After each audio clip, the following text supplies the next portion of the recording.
لیکن بعض لوگوں کو اس کی تکلیف ہے، بعض لوگوں کو تکلیف ہے۔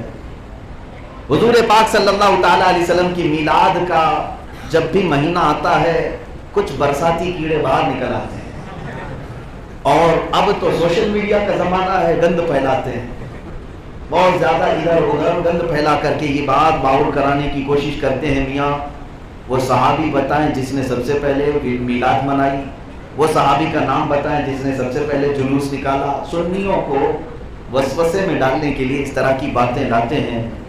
ان سے کوئی یہ نہیں پوچھتا کہ اس صحابی کا نام بتائیں جو سمیہ گراؤنڈ میں اتنا بڑا اجتماع کراتے تھے، 10 دن کی کانفرنسیں کراتے تھے۔ کوئی ہے جواب؟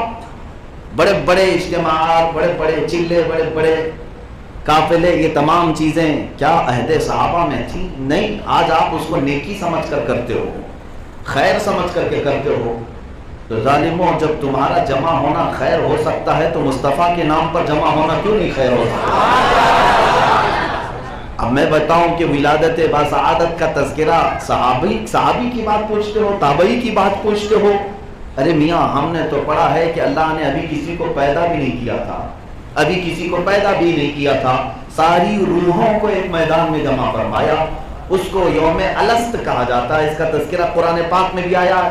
9ویں پارے میں رب تعالیٰ نے ارشاد فرمایا وَإِذْ أَخَذَ مِن بَنِي آدم، تمام آدم کی اولاد سے اللہ تعالیٰ نے ایک وعدہ لیا تھا کہ اس بات کا، ساری روحیں تھی، جسم کسی کا نہیں تھا، کوئی پیدا نہیں ہوا تھا۔ رب تبارک و تعالیٰ نے ساری روحوں سے ایک سوال کیا، أَلَسْتُ بِرَبِّكُمْ، کیا میں تمہارا رب نہیں ہوں؟ سب روحیں خاموش تھی۔ سب سے پہلے روح محمدی نے جواب دیا، بلا وربنا، کیوں نہیں مولا، تو ہی تو ہمارا رب ہے۔ اس روح محمدی کے جواب پر پھر انبیاء نے جواب دیا، انبیاء کی روحوں کے جواب میں اولیاء کی روحوں نے جواب دیا، اولیاء کی روحوں کے جواب میں مومنین کی روحوں نے جواب دیا، مومنین کی روحوں کے جواب میں سارے انسانوں کی روحوں نے جواب دیا۔ پتہ یہ چلا کہ رب ذوالجلال کی ربوبیت کا اقرار یوم الست میں بھی اگر کسی نے سب سے پہلے کیا تھا تو وہ روح محمدی ہے۔ وہاں پر بھی جلوے مصطفیٰ کریم صلی اللہ علیہ وسلم ہی کے تھے، وہاں پر روح محمدی ہی کے جلوے تھے یوم الست میں۔ اور دوسرا ایک وعدہ اللہ تعالیٰ نے اسی وقت سارے نبیوں سے لیا، سارے نبیوں سے جن کو اللہ تعالیٰ نبی بنا کر بھیجنے والا تھا دنیا میں، ابھی وہ پیدا نہیں ہوئے تھے۔ یہ بھی قرآن پاک میں 4 پارے میں وَإِذْ أَخَذَ اللَّهُ مِيثَاقَ النَّبِيِّينَ لَمَا آتَيْتُكُم مِّن كِتَابٍ وَحِكْمَةٍ ثُمَّ جَاءَكُمْ رَسُولٌ مُصَدِّقٌ لِّمَا مَعَكُمْ لَتُؤْمِنُنَّ بِهِ وَلَتَنصُرُنَّهُ۔ اللہ نے تمام نبیوں کی روحوں سے یہ وعدہ لیا، کس بات کا؟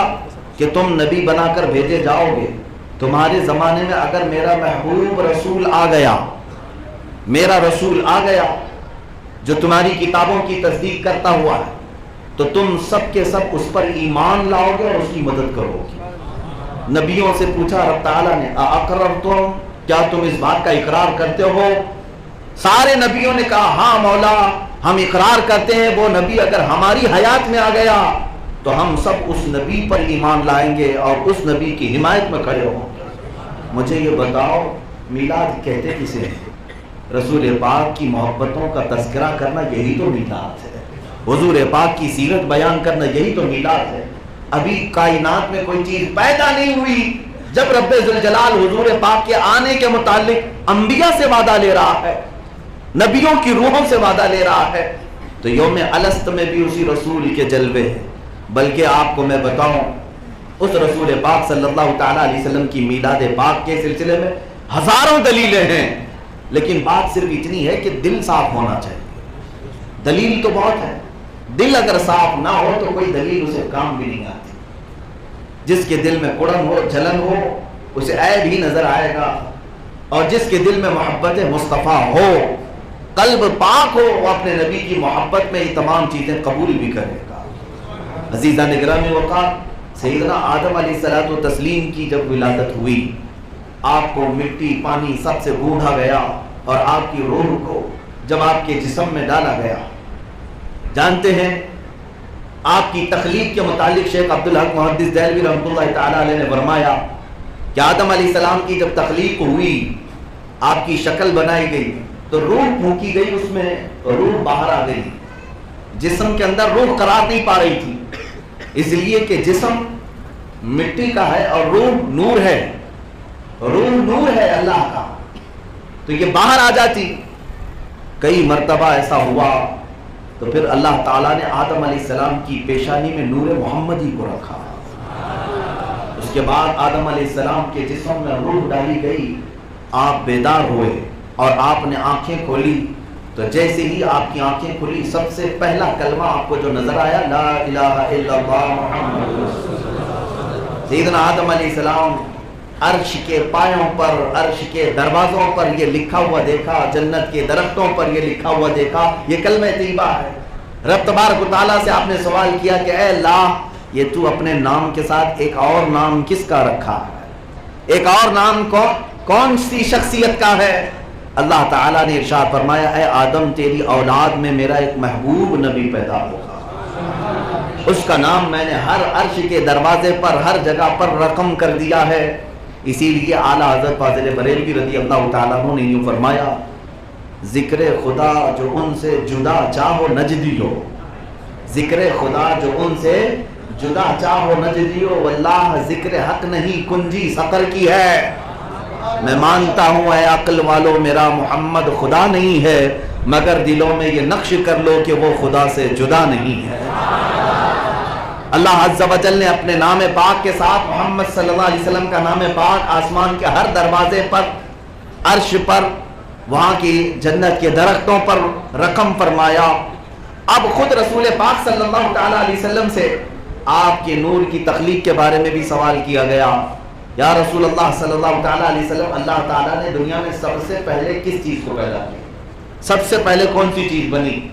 رسول پاک صلی اللہ تعالیٰ علیہ وسلم نے ارشاد فرمایا، مصنف عبد الرزاق کی حدیث مشہور ہے، حدیث جابر کے نام سے، حضور پاک صلی اللہ تعالیٰ علیہ وسلم نے ارشاد فرمایا اے جابر، اللہ نے سب سے پہلے مخلوقات میں میرے نور کو پیدا کیا، اور اس کے بعد پھر اس نور کے 4 حصے کیے، الگ الگ۔ ایک طویل حدیث ہے، ایک حصے سے اللہ نے عرش کو پیدا کیا، دوسرے سے لوح کو، تیسرے سے قلم کو، چوتھے حصے میں پھر 4 حصے کیے گئے، ان میں سے پھر ایک حصے سے حاملان عرش کو، دوسرے سے آسمان کو، تیسرے سے ملائکہ کو، پھر چوتھے حصے کو 4 حصوں میں تقسیم کیا، ان میں سے پھر ہر ایک حصے سے چاند و سورج کو، دوسرے سے ستاروں کو، تیسرے سے انبیاء کو پیدا کیا، پھر چوتھے حصے کو 4 حصوں میں تقسیم کیا۔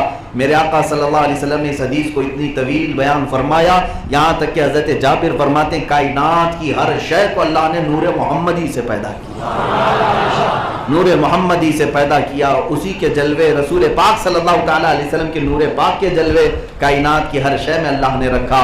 چاند جو چمک رہا ہے، سورج کو جو جگمگاہٹ ملی ہے، ستاروں کی جو جلملاہٹ ہے، یہ سب قدم مصطفیٰ کی برکت ہے۔ عزیزان گرامی وقار، رسول پاک صلی اللہ تعالیٰ علیہ وسلم ارشاد فرماتے ہیں آدم علیہ السلام کی تخلیق سے 12,000 سال پہلے، آدم علیہ السلام کی تخلیق سے 12,000 سال پہلے اللہ رب العزت نے میرے نور کو پیدا کیا، اور میں رب ذوالجلال کے جلو خاص میں، قرب خاص میں اس کی تسبیح بیان کرتا رہا۔ 12,000 سال، یہ سال کیسے پتہ چلیں گے؟ سال کیسے گنے جائیں گے؟ سال تو یہاں ہے نا، سورج ڈوبے تو ایک دن، سورج نکلے تو پھر دوسرا دن، جب سورج اور چاند تھے ہی نہیں تو سال کیسے ہو رہے تھے؟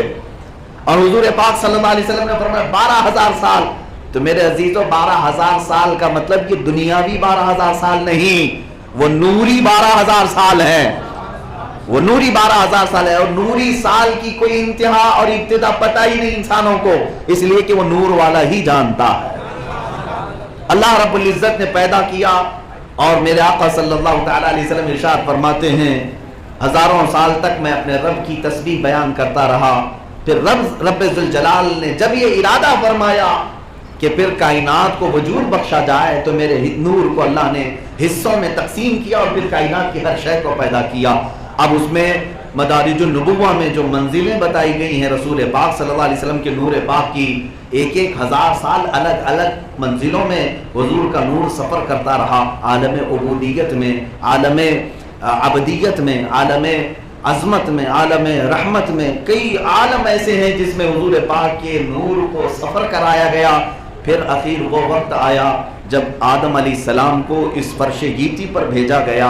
اب رسول پاک صلی اللہ تعالیٰ علیہ وسلم کی بارگاہ میں حضرت عباس صحابی بھی ہیں، حضور کے چچا بھی ہیں، انہوں نے جو قصیدہ بیان کیا حضور کی شان میں، اس میں یہ لکھتے ہیں یا رسول اللہ صلی اللہ تعالیٰ علیہ وسلم، اگر آپ کا نام نہ ہوتا تو آدم علیہ السلام کی توبہ بھی قبول نہ ہوتی، اگر آپ کا نام نہ ہوتا تو نوح علیہ السلام کشتی سے کبھی باہر نہیں آ سکتے، اگر آپ کا نام نہ ہوتا تو یونس علیہ السلام مچھلی کے پیٹ سے کبھی باہر نہ آتے، اگر آپ کا نام نہ ہوتا تو ابراہیم علیہ السلام کے آگ میں جو ڈالا گیا، آگ نے جو جلنا آپ کو نہیں جلایا، وہ آپ کے نام پاک کی برکت تھی، اسماعیل علیہ السلام کی گردن پر چھری نہیں چلی، یا رسول اللہ وہ آپ کے نور پاک کی برکت تھی۔